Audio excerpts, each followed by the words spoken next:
Hello. வணக்கம் பாண்டியராஜ் ஆ. Sir. நான் வணக்கம். முத்துக்குமாரோட இழப்பு குறித்து சொல்லுங்களேன். நீங்களும் அவரும் நெருங்கிய நண்பர்கள்னு தெரியும். அவரை குறித்து சில கருத்துக்களை நீங்க பதிவு செய்யுங்களேன். அவருடன் உங்களுடைய நட்பு எப்படிப்பட்டது? அவர் எப்படிப்பட்ட மனிதர்? முத்துக்குமார் அவர் நல்ல நெருங்கிய நண்பர், நல்ல மனிதர். நானும் முத்துவும் என் பச்சை படத்துல இருந்தே எல்லா படங்களையுமே பாடல் எழுதக்கூடியவர்.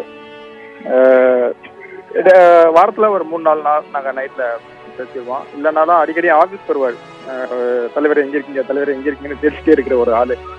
காலை எந்திரிச்சு நியூஸ்ல பார்க்கும்போது உண்மையாவே நம்ப முடியல. ஏன்னா இதுக்கு முன்னாலேயே ஒரு நியூஸ் வந்தது, முத்துக்குமார் மரணம் அப்படின்னு ஒரு 2 வருஷத்துக்கு முன்னால. அது மாதிரிதான் இது பொய் அப்படின்னு தான் நான் நினைச்சுக்கிட்டு இருந்தேன்.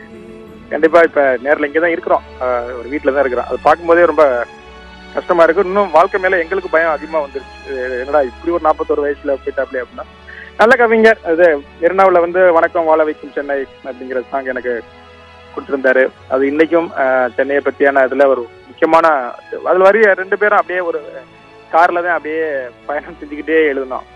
அதே மாதிரி கேடி பிளாக் விளையாடிட்டாங்கல்ல, அந்த தெய்வங்கள் எல்லாம் போட்டு போகும் அப்படின்னு 2 பேருமே எங்க அப்பாவை நினைச்சுக்கிட்டு அவர் அப்பாவை சொல்லிக்கிட்டு எழுதின ஒரு தருணம். இன்னும் ரொம்ப சாங்கில் எழுதணும். இந்த மாதிரி சின்ன சின்ன கான்செப்ட்லாம் சொல்லுவார். இதெல்லாம் கொண்டு வரணும் ஏற்பாரு, இதெல்லாம் நம்ம பண்ணணும் தலைவரே அப்படின்னு கேட்பாரு. எல்லாம் பண்ணணும்னு ஆசை தான். கவிஞர் இல்லாதது ரொம்ப வருத்தம் தான். எனக்கு அவருடைய எல்லா பாடல்களுமே ரொம்ப பிடிக்கும். நேஷனல் வச்சு பார்த்தேன், அந்த பாட்டு ரொம்ப பிடிக்கும். சங்கமீன்ல ஆனந்த யாழை மீட்டிகள் ரொம்ப எனக்கு ரொம்ப பிடிச்ச சாங்கு. அதே மாதிரி கேடி பிளாக் பசங்க ரொம்ப நாள் நான் என்னுடைய போன்ல ரிங்டோனவே அதான் வச்சிருந்தேன், தெய்வங்கள் எல்லாம் போட்டு போகும். அது இன்னைக்கும் அந்த சாங்கை கேட்கும்போது, அந்த வீடியோ பார்க்கும்போது எனக்கு அழுக வரும். கவிஞருடைய எல்லா வரிகளுமே ரொம்ப ஆத்மாத்மா இருக்கும், ரொம்ப ஃபீலா இருக்கும், ரொம்ப சிம்பிளா இருக்கும். அவருடைய கவிதை புத்தகங்கள் எல்லாமே அப்படித்தான் இருக்கும். எனக்கு இந்த 3 பாடல்களும் ரொம்ப பிடிக்கும் அவர்கிட்ட.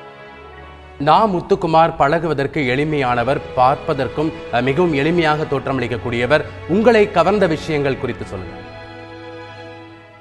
அதான் ரொம்ப ரொம்ப எளிமையான, ரொம்ப அநியாயத்துக்கு எளிமையான தோறு. இன்னொன்னு பண நோக்கம் இல்லாதவர்.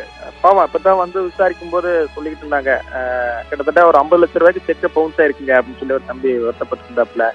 யாரையுமே போஸ்ட் பண்ணி பணம் கேட்க மாட்டாப்புல. எதுவுமே 2 குழந்தைகள், அதுவும் 9 மாச குழந்தை, பெண் குழந்தை. அதுவும் அந்த குழந்தைய மஞ்சக்காமலை வந்ததுனால ஒரு 5-6 மாசத்துக்கு கொஞ்சம் கூடாது அப்படின்னு டாக்டர் சொல்லியிருந்தாங்களாம். அவ்வளவு ஒரு எளிமையான மனிதனுக்கு மன வலியோடு இருந்ததே ரொம்ப கஷ்டமானது. ரொம்ப யதார்த்தமான மனிதர். பைக்ல போவாப்ல, சின்ன வாங்க இயக்குனர் அப்படியே நடந்தே போவோம் அப்படின்னு சொல்லிட்டு 2 பேரும் நடந்து போய் சீக்கிரத்துல போய் சாப்பிட்டு இருப்போம்.